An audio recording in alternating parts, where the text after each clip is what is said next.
What happened? First of all, it looks like there's evidence that bin Laden and Hussein were working together. Now, what I'm going to say applies to the left, but it could just as easily apply to the right, in this case, the left. Anybody that said there was no connection, now you have to say you were wrong. Free speech is fine in this country, but when you're very vocal, it turns out you're wrong. You have to go on TV and say, I was an ass, okay? Now, nothing eventful happened to me this weekend because I had to go to a gig with Keith Robinson at Drexel U in Philly. He takes me, he takes me to Roy Rogers because he's the king of the turnpike. He's from Philly. We go to the Roy Rogers. I think it was managed by the Bloods. I'm not sure. I was one of the 3 white people there. And you know when you're the only white person with your black friend, they have to nod some secret signal to the blacks to let them know you get a pass? Like, what's up, man? Yeah. No, we don't notice that. Anyway, then we get to Philly, his hometown. He starts bragging about it. This is my town player, you know? Your town, good. It looks like Grand Theft Auto 2, all right? There's guys in Revolutionary War dress selling crack behind the Liberty Bell. The Rocky statue has lesions on his face. The exit where Keith grew up doesn't even have a number. It's just there's a picture of a white guy with a line through him. But stupid Keith, he thinks it's beautiful because it's all he knows. He's from there, you know. He's driving me out like we're in a gondola going through the Venice canals, you know. It's like, oh, Santa Lucia, hey, there's the Piazza San Marco, Santa Lucia. There's Iverson's posse shooting it out with a navigator full of Jamaicans. You know. All right, let's start the show.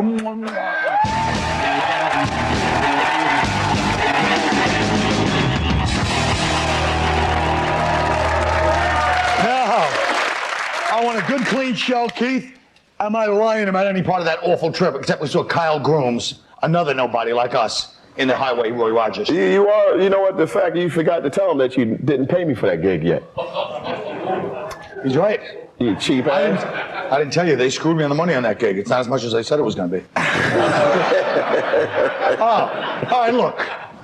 Senator John Kerry, Howard Dean, and President. It was Friday night, folks. You want me to pay him today? Jesus. John Kerry, Howard Dean, and President Bush have all declined public financing of their presidential campaigns, allowing them the freedom to raise and spend without constraint. Should there be a cap on the amount that each candidate can spend? I think that everybody should have, it should be a cap. Everybody should start with the same amount of money.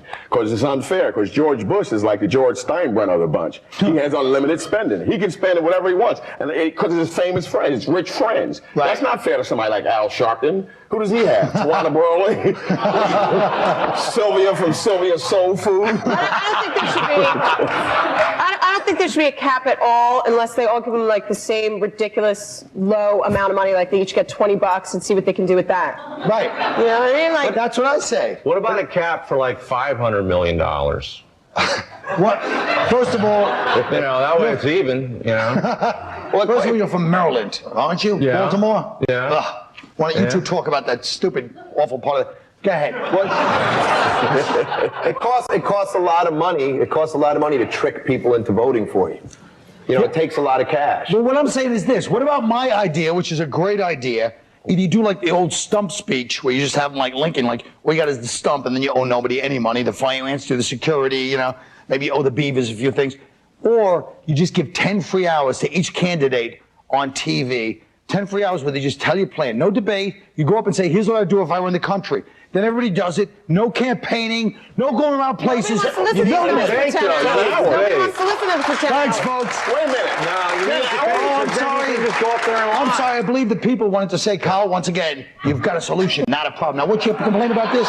But the fact that you said 10 hours. 10 hours. Why do you need, if your person has to take 10 hours, I don't want to vote for this guy. 10 hours over the course of an election season. Why not a debate, though? Because within No debate. 10 hours, you can just be lying and you can't. You'd be lying during the debate, too. Yeah, but someone can at least call you on it. No, 10 But hours, also, you can't. what about people's right? You know, if you Like want, my you know, answer? it's your free speech. You want to support a candidate. You want to have your. I mean, first of all, this election is a little interesting because they all have their money. They represent sort of all the different ways you could have a lot of money. Like Dean has all the gay money, you know, all the internet money, and then Bush has all the money from the corporate interests, and then Kerry, his wife's money, because she's the heiress to the Heinz fortune, so he's got all the ketchup money, and You know, I think the ketchup people deserve to be heard too. Yeah.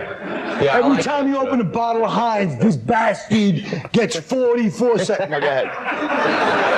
No, I was just saying I like ketchup. I think Greg made a great point. Yeah, ketchup. Although, I looked at 43 million Americans live in America without health insurance, and the number is rapidly increasing because of soaring costs, job losses. What do you guys have to say about that?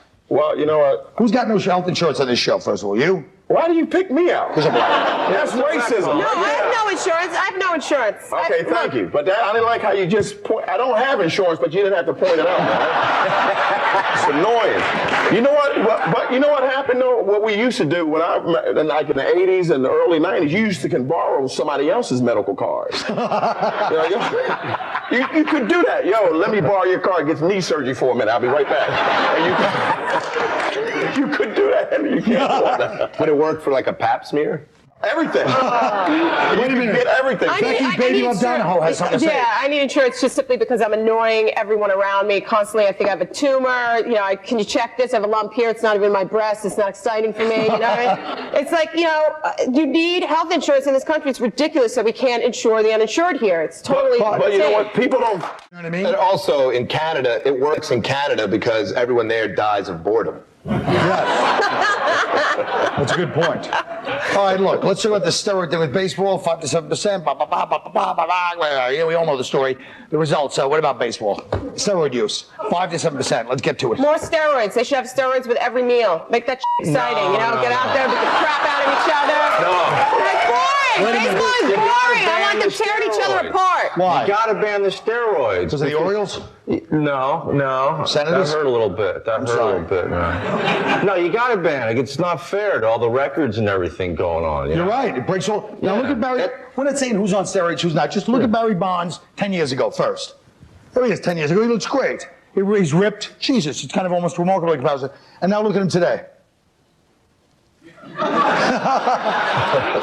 Well, That's his age. That's more age. If you look at me the before same thing 30. is that's how black guys age. They get more ripped. Yes, that's I'm exactly. sick of it. No, you got And it wouldn't bother me if they ate healthy. This is what they eat, and they're still ripped. Sons of bitches. Hate it. All right.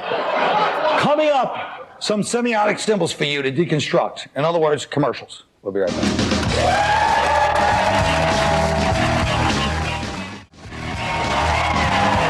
You really, Judah, the money you make with Eddie Murphy movies and everything else you do, you can't give the guy back his 50. At least I only did the gig Friday. You owed him $50 since the blackout. You haven't paid. Why? Yeah, the blackout happened. When I was supposed to do the show last time, the blackout Right. happened. I remember. I had no money, couldn't use the ATM. I had to get out of town. So Keith was very cool, and he lent me $50. But he said it was okay if I didn't pay him back until the next blackout. So, I just, You really are a chiseler. Plus, he probably spent it all on clothes. Yeah. I'm staying, right? I'm kicking your ass, Greg. All right, look. The new Abbey and Fitch catalog once again features the naked teen angle for the 20th. Take a look at this page that talks about group sex, okay? See that? It says the menage a trois is not an uncommon arrangement. Pleasant, safe alternative to this is group masturbation, sometimes called a circle or a Jack and Jill off. All right, so we took the catalog to the streets. Let's see what people said. Toplessness. Is this okay? Nice bare male ass. He's got some fine-looking brothers in here, some good-looking. This is a gay man. This is as gay as it gets. What's a Jack and Jill off? Copper girls do not do Jack and Jill. This here I would not put in the clothing catalog. Now, I think the big problem with this is that they, as everything else, is not so much the nudity, because this is the cleanest thing kids can see today, sadly. You know, it's the least perverted. Look, it's nature, you know. There's a little nudity, but, you know. When I just think they should use ugly like real high school people, like, you know, a couple of fatties, maybe a couple of bad circumcisions, a wonder or something, you know, maybe as we used to say in the 70s, a pimplehead wizard, you know, you call some kid a pimple. That was when the Who were big, so, you know. Anyway, Beck? No, it's I've seen better porn at Old Navy or corn. One of the two. Doesn't matter. Oh, come on, people! Jesus Christ! No. Here's the whole thing. I went in to get this catalog at Abercrombie and Fitch, and it's right there with the cardigans. And I go up, I take the wrapper off, and I start looking at it. And this little sales girl comes over to me, and she goes, "I'm sorry, miss, but you can't look at that in the store. There's kids here." And I'm like, it's on display with the cardigans. Like, I'm not, you know, in the adult section of a video store. It's there with the cardigans, and the wool sucks. Yeah. Well, I don't get what the problem is with it, because they say that, you know, they talk about group masturbation, right? So at least they're getting out the safe sex message. That's what they said, yeah. It's got a message. I don't think it's that outrageous. I mean, that's their Christmas catalog. I was just looking at their new Hanukkah catalog, and that's like, it's like out of control, you know? There was this like bagel vagina thing going on. Keith, they have this kind of stuff with Rockaware and Sean John. You know, look at this stuff. That's why I can't. This You is can care not a less. big You don't topic watch of that. discussion in the black neighborhoods. No. Abercrombie and Fitch. Well, you're right. I mean, that is the whole message of Abercrombie and Fitch, right? That if you're not attractive, life sucks. I mean, and that is true. Right. So, but they really don't. They don't even. You know, if you go to Abercrombie and Fitch, first of all, if you're over like 24 years old, you look like a pedophile freak walking in there in the first place. But their top waist size is 36 waist is the top waist size, and they have it like way up high, so it's like climb, fatty, you know, just to mock you. But you looked at that before, and it's like there is no clothing in there until middle way to 3/4 of the way through. Like there's Right. nothing in Just there all that. until the very end. It's kind of like. First of all, how old do I have to get before this stops being funny? All right, look. A 7-year-old boy will go on trial this week for molesting a 5-year-old girl. His defense likened the act of playing doctor.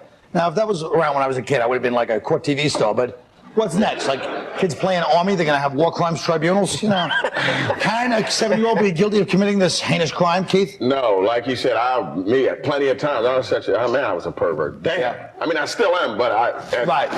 Oh, In those days, God. you stood out, yeah. I stood out. I got Me awards for too. that. My mother once caught me this girl, Sharon D. Well, I don't want to say her last name or get sued, but no, I was like, this was back when I used to in Flatbush, and I was like, you know, digitally, whatever it was, you know what I mean? I was like 6, she's like 5, you know? And my mother's like, yelling in the window, and it traumatized me for years, Ma.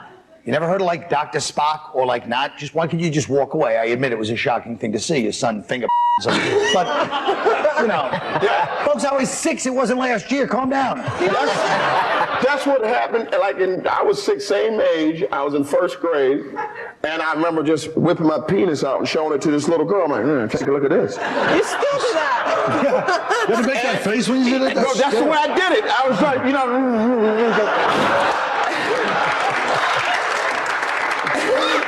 And she beat the hell out of me. That's what 15-year-old is the only pervert in the whole thing. Yeah, I mean, it's a you know, pervert. it's like porn directing the But whole why thing. do they not 7 kill child molesters in this country? That's the other thing that bothers me. If you're a child molester, I totally understand it. You can't help yourself, but kill them because you're not going to be a productive member of society. Kill child molesters? Yeah. Who would you Yeah, but not confess the to? 7-year-old. He's an operator. He's just. Who gets you know, raped in looking jail for then, them. right? No, I'm saying, who would you confess to if they killed the old child? Who would confess to him? Judah, why don't you leave something? Leave us an inspirational note, Judah. What do you think? I think that 7-year-old kid should get the death penalty.